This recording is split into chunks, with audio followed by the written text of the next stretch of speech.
Hello বন্ধুরা, আজকে আমি আপনাদের বানিয়ে দেখাবো ঝিঙে আলু পোস্ত। তো ঝিঙে আলু পোস্ত করতে গেলে আমার লাগবে হচ্ছে ঝিঙে। এটাকে আমি ভালো করে কেটে ধুয়ে রেখেছি, এইভাবে কেটে নিয়েছি। আর লাগছে আলু, আপনাদের যার যেরকম দরকার সেই হিসাবে নিয়ে নেবেন। আমি এখানে 500 ঝিঙে নিয়েছি আর বড় বড় দুটো বড় সাইজের আলু আমি এইভাবে কেটে নিয়েছি। লাগছে পোস্ত, পোস্তটা আন্দাজ মতন নেবে। এইখানে আমি পোস্ত নিয়েছি 4-5 চামচ পোস্ত নিয়েছি কাঁচা লঙ্কা, যতটা যে ঝাল খাবেন সেই হিসাবে কাঁচা লঙ্কাটা নেবেন। স্বাদ মতন নুন, হলুদ গুঁড়ো আন্দাজ মতন। যদি কাঁচা লঙ্কায় আপনাদের ঝালটা মনে হয় কম হচ্ছে তাহলে আপনারা একটু লঙ্কার গুঁড়ো অ্যাড করতে পারেন। আর যদি শুধুই কাঁচা লঙ্কায় করতে চান তো শুধু কাঁচা লঙ্কা দিয়েও করতে পারেন। আর সাথে লাগবে সর্ষের তেল। তো তাহলে সবার প্রথমে আমি এই কড়াইটা বসিয়ে দিয়েছি। এখানে আমি সর্ষের তেল দিয়ে দেব। সর্ষের তেলটা আন্দাজ মতন আপনারা দেবেন। সর্ষের তেল দেওয়ার পরে যখন গরম হয়ে যাবে তখন আমি এর মধ্যে আলুগুলো একটু ভেজে নিয়ে নেব। তেলটা গরম হয়ে গেছে, এবার আমি এর মধ্যে আলুগুলো দিয়ে দিচ্ছি। আলুগুলোকে একটু ভেজে নেব। এর মধ্যে একটু আন্দাজ মতন হলুদ, অল্প 1/2 চামচেরও কম একটু হলুদ দেবেন। আর একটু 1/2 চামচের মতো নুন অ্যাড করব। দিয়ে এটাকে ভালো করে একটু ভেজে নিচ্ছি।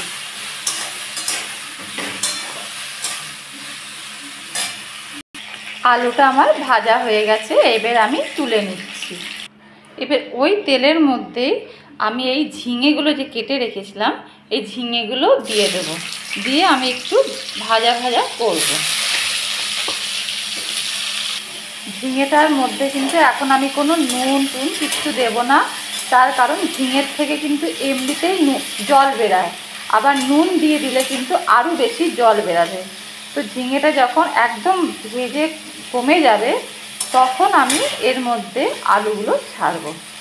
এইদিকে আমি এখানে যে পোস্তটা রেখেছিলাম এই মিক্সের মধ্যে এই পোস্তটা আমি ঢেলে দিলাম।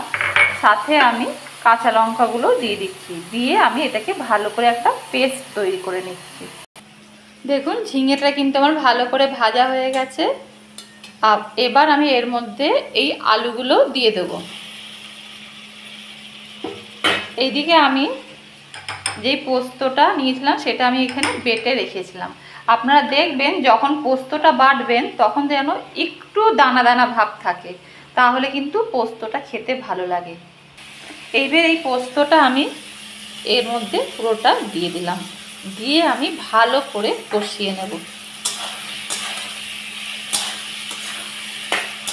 দাঁড়িয়ে থেকে ভালো করে কিন্তু কষাতে হবে পোস্ত, আলু আর ঝিঙেটা দিয়ে।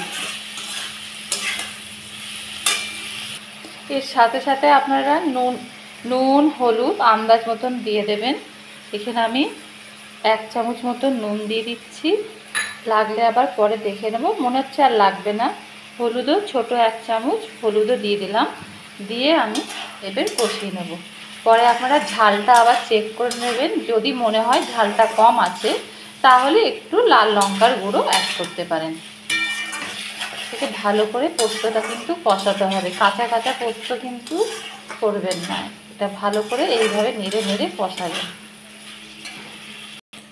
ভালো করে আমার পোস্ত আলু আর ঝিঙেটা কিন্তু কষানো হয়ে গেছে, প্রায় অর্ধেকটা সেদ্ধও হয়ে গেছে।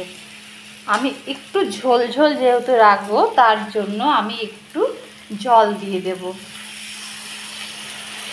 জল দিয়ে একটু ঢাকা দিয়ে রাখবো, তারপরে আমি এটা নামিয়ে নেব।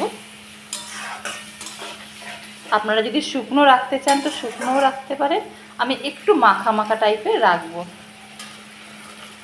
দেখুন আমার কিন্তু ঝিঙে পোস্তটা একদম রেডি। আমি একটু রসা রসা ভাবে রেখেছি, যদি আপনারা চান এটাকে পুরোপুরি শুকিয়েও নিতে পারেন।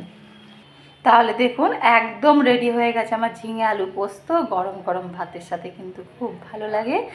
যদি আমার রান্নাটা আপনাদের যদি পছন্দ হয়ে থাকে তাহলে অবশ্যই লাইক আর সাবস্ক্রাইব করতে কিন্তু ভুলবেন না। তাহলে আজকে এই পর্যন্তই।